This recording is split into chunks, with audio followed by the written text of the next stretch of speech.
Осенью 2014 года, когда я впервые увидел фотографии этой модели, то мне было трудно поверить, что спустя всего полгода это пиршество стиля и технологий можно будет в деталях протестировать для вас, чем мы сейчас и займемся. Прошу любить и жаловать, перед вами 510-сильный Mercedes AMG GTS. Как, возможно, вы помните, недавно у меня уже была возможность опробовать в деле этот спорткар на автодроме в Сочи в рамках ивента AMG Performance Tour. Но тогда нам заметно помешала погода, не переставая лил дождь, и выжимать все соки не получалось, да и во времени мы были ограничены. Чего не скажешь в этот раз. Приступим. На тесте у нас GTS в белом цвете, и вы знаете, недавно один из моих подписчиков подметил интересный момент. Бюджетные автомобили белый делает скучнее, им лучше что-нибудь сочное. А вот премиальным машинам белый только в плюс. Согласны? Весь кузов GT соткан из плавных линий, и такой дизайн в компании нарекли Sensual Purity. В прорезях передних крыльев разместились гордые шильдики V8 Biturbo, а спереди, как и у других моделей марки, вновь возникают ассоциации с подводными жителями, а именно со злобной рыбкой. Сзади вас встречает комплект из выхлопных патрубков, выдвигающегося спойлера и длинных фонарей, в которых разместились красивые поворотные огни. А еще обратите внимание на переход с крыши к багажнику с легким выгибом внутрь. Изящно.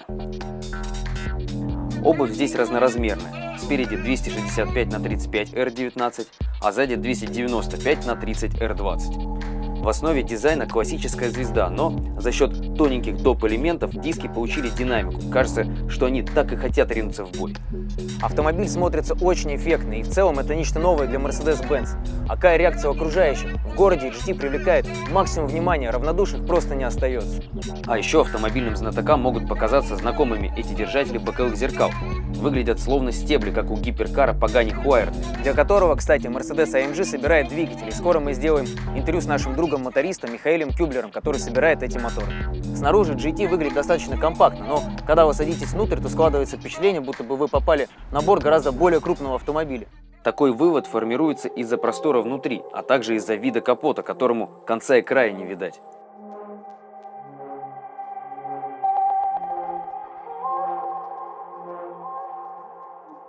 Какая же красивая архитектура салонов GT.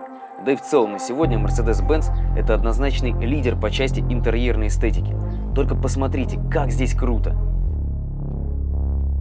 В тестовой GT-шке отделка салона состоит из красной и черной кожи, а также нелакированного карбона. Качество как самих материалов, так и сборки на высоте. А еще порадовали своим видом миниатюрные колонки Бурмистер у стоек. Но основной элемент здесь вот эта панель управления. Только посмотрите на форму. Кажется, я понял, в чем дело. Наверное, Mercedes-Benz работают инопланетяне, поэтому мы довольствуемся такими инновационными по части дизайна интерьерами. Все теперь понятно. На этой панели в основном расположились элементы управления режимами автомобиля, а также управление мультимедией GT. Это последняя версия Command Online, о которой подробно уже рассказывал вам в обзоре на S-класс, так что в детали давайте вдаваться не будем. Если интересно, то welcome на просмотр видео о 222. А мы двигаемся дальше. Сиденья хороши как по комфорту, так и по внешнему виду. Такие же мы видели у A45 AMG. Они очень красивые, какое же внимание в деталях, просто поразительно. А сразу за ковшами расположилась карбоновая распорка, за которой открывается вид на багажник. Что удобно, можно достать необходимое, не выходя из автомобиля. Сам багажник обладает вполне приемлемым для спорткара объемом. Открыть его можно просто движением ноги. Руль, как и у всех AMG, обладает идеальной анатомией, а еще он пошит алькантарой в местах обхвата, что приятно вашим ладошкам. А вот панель приборов, в отличие от футуристического интерьера, выполнена в классическом стиле с аналоговым тахометром и спидометром. Думаю, это дань автоспортивности GT. Посередине здесь экранчик, в котором кроме настройки различных функций, о чем опять-таки рассказывал в обзоре на S-класс, есть подменю AMG, где можно наблюдать за наддувом в турбинах, температурными показателями и скоростью. Что же, давайте заводиться.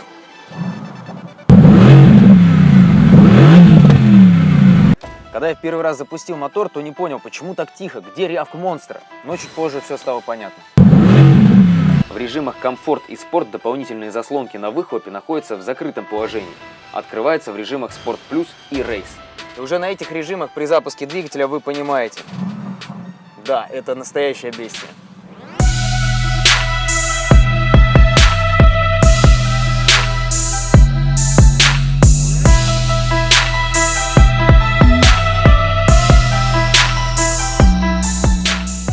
Звук выхлопа заслуживает здесь самых высших похвал.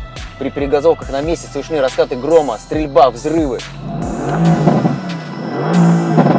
А какие саунды на переключениях и понижениях передач? Их хочется слышать вновь и вновь.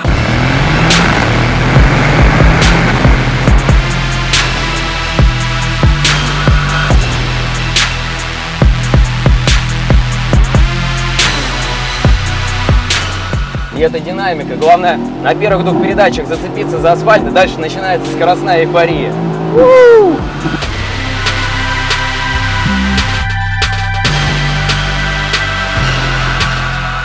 Ощущение от разгона очень заметно, и внутренние органы вам это подтвердят, потому что, когда нажимаешь газ-пол, чувствуется, как они немножко уходят назад.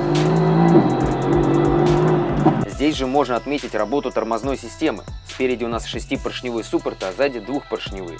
Опционально у GT доступна керамическая тормозная система, но тестовая машина у нас без керамики. И что меня удивило, ни разу за время теста они не перегревались, даже в самых напряженных моментах. Браво! Если говорить о конкретике, то под капотом V8 объемом 4 литра с двумя турбинами. Выдает он 510 сил и 650 ньютона-метров крутящего.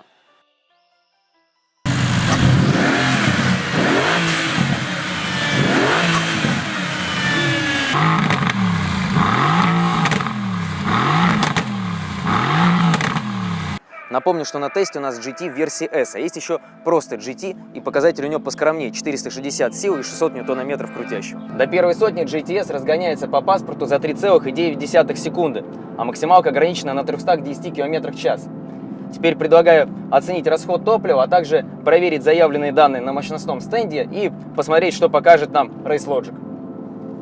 За время теста успел пролететь 1782 километра, на что ушло 588 литров 98-го экта. Таким образом, получаем средний расход топлива в 32,9 литра на 100 километров пробега. По-моему, это очень адекватный показатель для 510 сил и активного режима эксплуатации. Теперь двигаемся на мощностной стенд.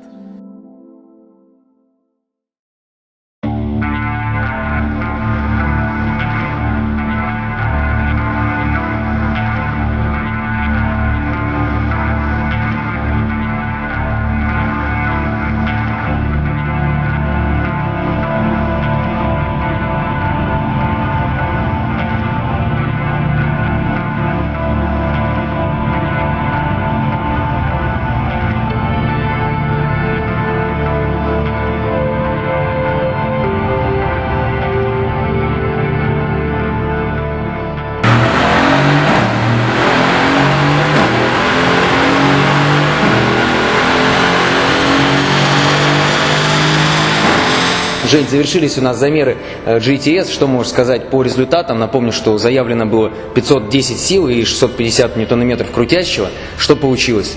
Да, ну бонусом получили еще сил сверху, то есть по факту 550 сил и практически 700 момента, причем достаточно уверенной полкой, то есть не то чтобы это отдельно взятый пик. Поэтому фактически мощность выше, чем заявлено производителем. Круто. Что можешь сказать касательно этого мотора 4 литра V8?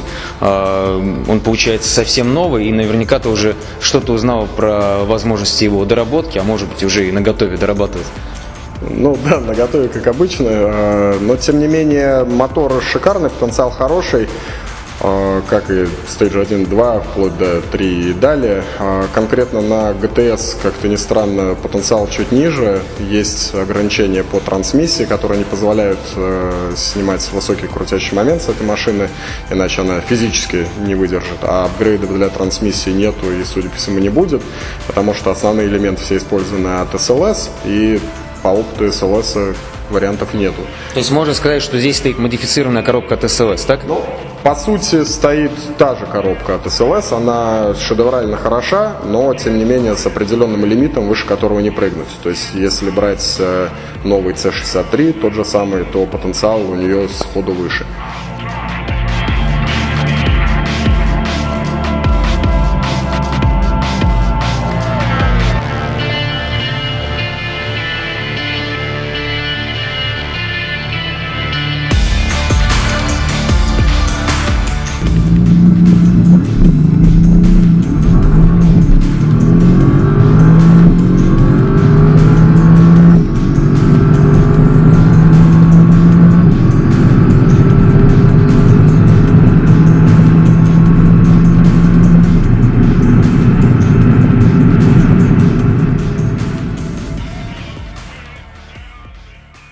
В роли коробки передач в GT трудится 7-ступенчатый робот, и скорость его работы просто феноменальная. Вот едете вы, допустим, на 5-й передаче, жмем резко газ в пол, и у вас моментально вторая, и начинается ускорение просто всеми возможными силами. Очень быстрая коробка.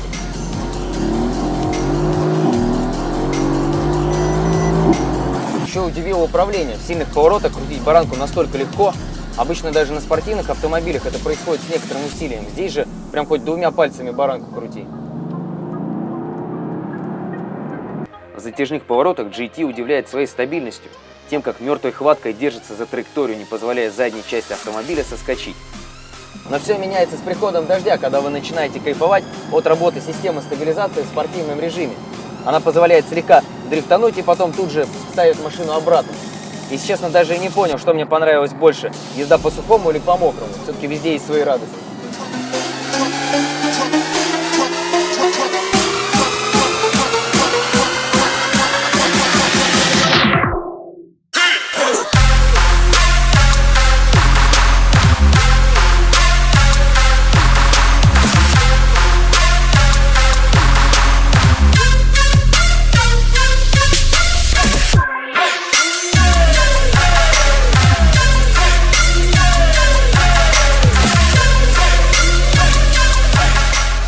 Здесь хотелось бы добавить, что GT отлично подходит и для ежедневных, размеренных городских поездок.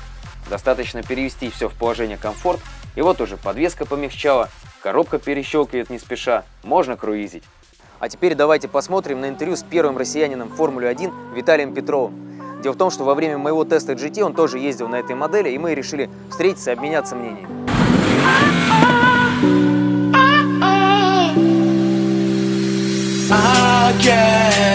Lost in the maze, lost in the maze with you. I get lost in the maze, lost in the maze.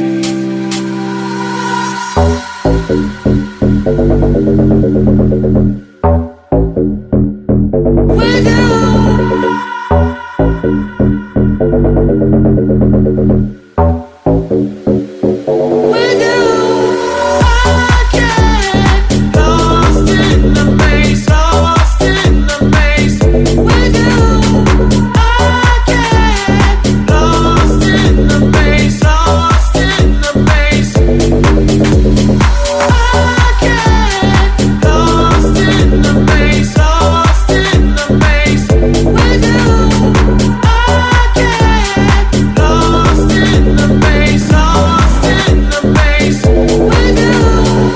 Виталий, вот ты уже второй день ездишь на новой GT-шке по Москве. Как вообще ощущения от машинки?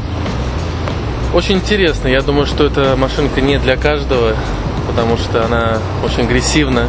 Вчера вы знаете, что в Москве лил сильный дождь, а на такой машине нужно работать с газом очень аккуратно, потому что машина сразу дает о себе знать задней части, потому что нажимаешь полный газ или даже хоть чуть-чуть, машина начинает уже сразу куда-то дергаться. Что можешь сказать касательно эксплуатации ежедневной в городе? Вот как тебе машина, это как на каждый день? Вы знаете, это, наверное, для каждого человека каждый человек должен выбирать себе машину, как свою жену, наверное, потому что если говорить исключительно об этой машине, то эта машина, она очень жесткая, нервная, мощная и с характером. С характером особенно, потому что если ты в дождь не умеешь управлять машину в заносе или по дурости можешь нажать полный газ, то может привести к различным печальному исходу. Мы знаем, что система, конечно, у Мерседеса отлично, мы это проверили, кстати, с тобой на трассе в Сочи, что даже в дождь нажимаешь полный газ, машина более-менее стабильная и никуда заборы не приближаются к тебе. К забору не приблизится. Садясь в эту машину, когда ты садишься за руль, ты уже ощущаешь себя, как будто ты сел в спортивную машину. Потому что я думаю, ты сам это понял. Конечно, ты садишься на асфальт. Да, во-первых, ты садишься на асфальт, во-вторых, вот этот удлиненный капот, он придает какой-то вот такого духа спортивного, духа, да. И вот эти вот спортивные сиденья, когда тебя охватывают, ты уже ощущаешь себя частью спорта, скорости. А что можешь сказать по экстерьеру? Нравится ли тебе, как она выглядит? И обратил ли ты внимание, как вообще, с каким вау-эффектом реагируют люди в городе? Все просто сворачивают головы, да? Вы знаете, наверное, я не один, так скажу. на картинке она смотрелась иначе, но когда я ее увидел вживую, я сказал, вау, да, машина действительно... То есть на картинке менее эффектно она для Конечно, тебя и выглядит. когда ты стоишь просто рядом, и когда она выезжает с какого-то поворота, когда вот ты даже ехал впереди меня, и другие машины я также видел, то она То есть ты смотрится ехал за мной и шикарно. кайфовал, да? Ну да. Цены на Mercedes AMG GT-S начинаются с отметки в 7 миллионов 800 тысяч рублей. За эти деньги вы получаете современный спорткар, который идеален во всем. А еще хотелось бы в целом отметить труды специалистов Mercedes-Benz. Только посмотрите, какие яркие автомобили они дарят нам. Это и SLS, и SLR, и Гелик 6х6, и S-класс купе, теперь еще этот GT. Что же будет дальше? Думаю, ждать осталось недолго. До новых встреч! Почему ты так смотришь? Все хорошо.